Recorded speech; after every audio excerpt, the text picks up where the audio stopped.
Well, hello. Hello. Thank you for joining me. We're here with one of our periodic Q&A sessions. And as always, if you are here with me live, you are welcome to put any questions or comments you have just down in the comment box below, wherever you're watching this, Facebook or YouTube or what have you. You'll be able to reply or to comment on this video. And if you're not here live, you're watching this as a replay, it's the same thing. You can still put a comment in, and I will get that, and I will bring that question forward into a future session. So, one way or the other, you can ask your questions. And oh yeah, the other thing too, if you are here with me live, I'm just going to put a little link here in my comment box. If typing a question is one thing, um, it's effective, of course, as you can put a short question. But if you have more of a longer kind of conversational topic you want to get into, I've put a link here. You can actually come and join me in the studio and on your camera, and we'll talk back and forth conversationally. So I'll leave that link there. I do have an initial question today, which I'm going to start with, and any questions that come in, we'll get to those quite promptly. But the opening question I have actually came from actually more than one conversation I had this week with patients. And it gets to such a fundamental topic. That's why it's on my mind. I've been talking about this week with patients, and it's really I mean, it's a profound question once you really understand what it means and what it implies for healthcare. But at first, even when people hear this these concepts and this question, they generally it just kind of seems to go over their head. It's not a complicated question, but we'll see in a moment like what it is people might be getting caught up in. So the question is, and as I said, this is so fundamental to Heilkun's healthcare. It's what is the difference between curing and healing? Now, the first thing that comes to mind, the word healing or the verb to heal, is an extremely common verb. We hear that all the time. People talk about their healing process, and I'm on a healing journey, and I've gone to my healing clinic, and I have a healing, especially tailored healing diet, and um, and so on and so on. We get healing this, healing that, healing everything. So we hear that word all the time, and even at that, there isn't really a clear definition. People use the word, they hear the word, and they just kind of have this kind of general understanding of what that word means. It's okay if somebody isn't sick anymore, they feel better, they've healed. Okay, it's sort of obvious at one level, but we'll come back to that in a moment. And I want to talk about the other word also now, just for a moment. The the cure, to cure or curing, the verb, this kind of counterpart to healing, is a word we hardly ever hear. It's like that word has almost disappeared from English usage, right? So now we recognize the word, like people, again, they might have a vague idea of what healing means, they have a vague idea of what curing means, but for some reason, they're not using that word. So now these two words in kind of, they kind of function together.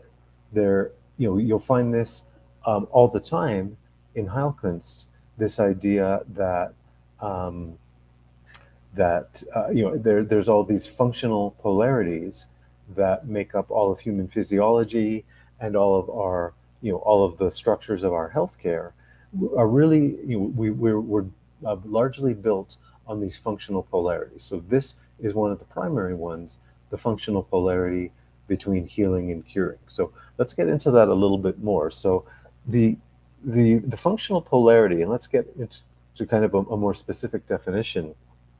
When we're using a homeopathic remedy, right? The word homeopathy literally means similar suffering, right? Or the synonym for that is like cures like. So like cures like, similar suffering, homeopathy. These are all synonyms, and this gets to the curative principle. It's right there in the phrase "like cures like." It has the word cure, so we can see right there in the phrase we're talking about cure, and by definition, that implies we're dealing with a disease, right? You cure a disease, right? The diseases are to be cured. So the law of similars, like yours, like homeopathy, gives us that principle of cure. And there's many examples of how and where that can work. But let's just take the general concept for now. We have this fundamental principle, just like the law of gravity, we have the law of similars, and it is as consistent, as reliable, as predictable in terms of its usage and its effect and what's going to happen when you apply that. So that's the cure, and as I've already defined it, it requires some kind of external intervention. You're giving somebody the appropriate homeopathic remedy, and that invokes the curative response, right? So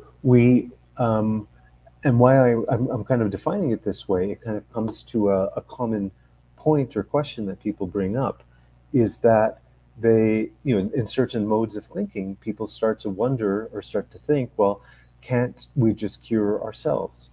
Whether through positive thinking or, some sort of, really, meditation or focusing your energy or something, I don't know what people are thinking exactly, but they kind of have this sense or intuition that they should be able to cure themselves. And part of that is from what I said earlier. There's kind of a vague, unclear definition that's floating out there. So once we get really clear, as I've already started to, we're applying the law of similars, like here's like homeopathy, and we are by definition applying that to a disease. So we kind of have to take this extra step in our definition here and get really clear on what is a disease. Right. And again, unfortunately, we've kind of been trained to think in a certain way that we no longer even understand the word disease. Like from Western medicine, we get all kinds of condition labels, but people mistake that as if they're getting the name of a disease. A condition label is not the same as a disease. Condition label is kind of a pretty generic label. It kind of gathers a group of symptoms under that label, and it sort of gets you in the door. Like it starts to open things up, and you're able to have a conversation about what is going on with the patient. Oh, it's like, oh, they have such and such condition. Okay, but in our more precise definition, as I say, that's just a generic label. It's not identifying a disease. In our definition of disease, we have, from Dr. Hahnemann, this very clear idea that a disease is a direct impingement in the life force of the patient. So one analogy I use for that, it's a bit like if you've ever planted a garden. You have tomatoes and cucumbers and whatever you like to have in your garden, and all the things you put there, right? Because you're looking forward to eating them, and you're watching them grow and everything. So yeah, we know what we planted in the garden, and that those are the things that we want there. But then, of course, weeds, invasive plants, invasive weeds start to spread through the garden as well. So we don't want those. I mean, mainly because they start to choke out the life of the plants that we do want, like the cucumbers and the tomatoes and all the good stuff. So I use that as an analogy. It's like those weeds, in the sense that we mean in the human sense of disease, are kind of this invasive entity, for lack of a better word, that kind of comes in and takes up space where we don't want it there. Like it's starting to corrupt our healthy functions, and causing symptoms, causing other things. So the weeds in the garden or the disease in the human life force are what we don't want, right? It's, as I say, it's that's the beginning of health deteriorating and other problems starting and all that. So when we're talking about our core principle here of cure, this is what we're curing: an actual invasive form of, a kind of a, let's call it an entity, for lack of a better word, that's invaded our human structure, our human energy structure, and now we have the human being, in their unique identity, but they've kind of taken an extra thing on board. Like another analogy that's just coming to my mind, it's like a stowaway on a ship. They didn't buy a ticket, they snuck on, and they're kind of hiding somewhere on the ship. And if they get caught, what should happen is they should get thrown overboard or dislodged at the next port, because they don't belong there, right? They didn't pay for their ticket, and they're going to use resources from the ship that they didn't compensate for. and things like that. So a stowaway or weeds in the garden, they're kind of an uninvited, unwelcome guest that kind of causes problems. Again, we're speaking in analogies here. So that is curing. Like we use the law of similars, we cure the disease. We use like cures like. The energy imprint or the signature of the homeopathic remedy is highly similar to whatever that disease entity is. So on that law of nature, like cures like, that's where you get the curative response. Okay, that's wonderful. We had an unwanted guest, and now we can push them out. Precisely what we need to do in healthcare. So back to our original word, then, well, what is healing? Well, healing is, in this context, once we understand curing, is basically, by and large, what the body does of its own accord, right? If you've ever heard the phrase, the innate healing power, we kind of have this ability to, to spontaneously detox things that don't belong in our system, different toxins or, other kind of things we've taken on board. And as I say, we do that naturally, we do it spontaneously, but we can't do it until the cure has happened. And as I said a few minutes ago, the cure cannot happen spontaneously. The healing can, but the cure can't. That's why this whole process has to start with the curing, and then the healing can take place. Now we can support the healing through proper detox protocols and good healthy nutrition and other means of just kind of helping that healing process go along, which is going to happen anyways in the body. We can just kind of help it along, but the cure is not going to happen on its own. And this is why so many patients over the years, when we're dealing with a specific issue, so I've heard this so many times now, with that old expression, if I had a nickel, well, this would be my if I had a nickel. um, they say, oh, when we're talking about a given issue, they say, oh, I've already dealt with that. I've done my healing work. That's not an issue for me anymore. Well, and it surprises them every time. We give them the remedy. They have a curative response. They have a healing reaction. They have a discharge. They go through the whole healing process. But it surprises them because, as I say, they think that it was an issue already dealt with. But time and time and time again, I prove that this is not the case. You can do the healing work to a certain degree, but when the cure hasn't happened, that invasive species, that disease, that stowaway, whatever we want to call it, is still on board, right? And as I say, they think they've already done that healing work, but they don't understand why they're still having certain health problems. So this becomes back to what I said about the functional polarity between healing and curing. Once you get the two of them working in proper sequence and functioning together, now you get a complete cure and a complete healing, and the patient can now come back to their natural state of health. Right? We all have that natural state within us, but things just kind of get in our way and they get blocked. So this is just sort of the general topic today. We can talk about, actually, one more thing I'll say about it, but I think we're getting a good picture at this point. Why there is this polarity or duality in our life force between curing and healing, it has to do with a more fundamental polarity of our life force itself. And that polarity, Dr. Hahnemann identified. This was one of the main pieces of his genius. Nobody had seen this before, but he brought it forward. He saw it. And the polarity in the life force is between the what he called the substantive power or the healing power and the generative power.